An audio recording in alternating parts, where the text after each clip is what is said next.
মাঠে উপস্থিত Phil Simmons. না, এটা জাতীয় দলের অনুশীলনের ছবি নয়। এখানে অনুশীলন করছেন বাংলাদেশ এ দলের ক্রিকেটাররা। ভেন্যু সিলেট আন্তর্জাতিক স্টেডিয়ামের আউটার, যেখানে অবশ্য আন্তর্জাতিক ম্যাচও হয়েছে। জাতীয় দলের সুযোগ পাবেন অথবা হারানো জায়গা খোঁজার অপেক্ষায় থাকা ক্রিকেটাররাই খেলেন এ দলে। তেমনি 15 ক্রিকেটার খেলছেন সিরিজ, 3 ফরম্যাট খেলেছেন 7 ক্রিকেটার।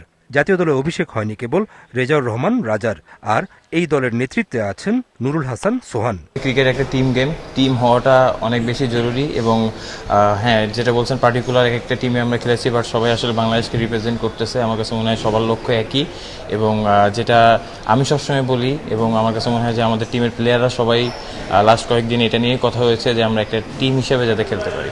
যে লক্ষ্যে হচ্ছে এই সিরিজ, সেই পাইপলাইন সমৃদ্ধ হবে বলে আশাবাদ কোচের। ন্যাশনাল টিমের যেই গ্যাপগুলা আছে, এই গ্যাপগুলা আমাদের পূরণ করা আমাদের মেন টার্গেট। পাশাপাশি আমরা আমাদের এটা যদি বলি ন্যাশনাল টিমের একটা পাইপলাইন, এটা সমৃদ্ধ করা হলো আমাদের সবারই দায়িত্ব।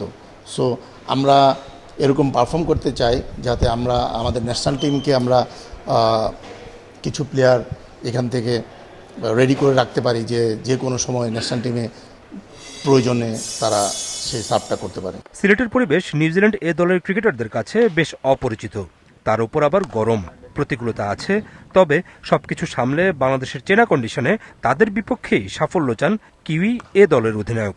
স্বাগতিক ক্রিকেটারদের সম্পর্কে ধারণা নিয়েছেন তারা জিম্বাবুয়ের বিপক্ষে সিলেট টেস্টের ফুটেজ দেখে। Boys had a little look at the footage of the last test match against Zimbabwe. It was obviously a very exciting match. So yeah, we're obviously, like I said before, we're a little bit unfamiliar with the conditions here, so we'll be looking to adapt pretty quickly.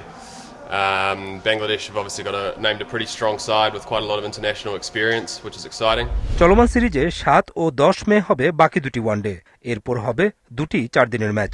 নিউজিল্যান্ডের বিপক্ষে বাংলাদেশ এ দলের ফিরতি সিরিজটা অবশ্য 2027 সালের অক্টোবরে। আর এবছরের আগস্টে দুটি 4 দিনের ম্যাচ ও 6টি টি-20 খেলতে অস্ট্রেলিয়া যাবে বাংলাদেশ এ দল।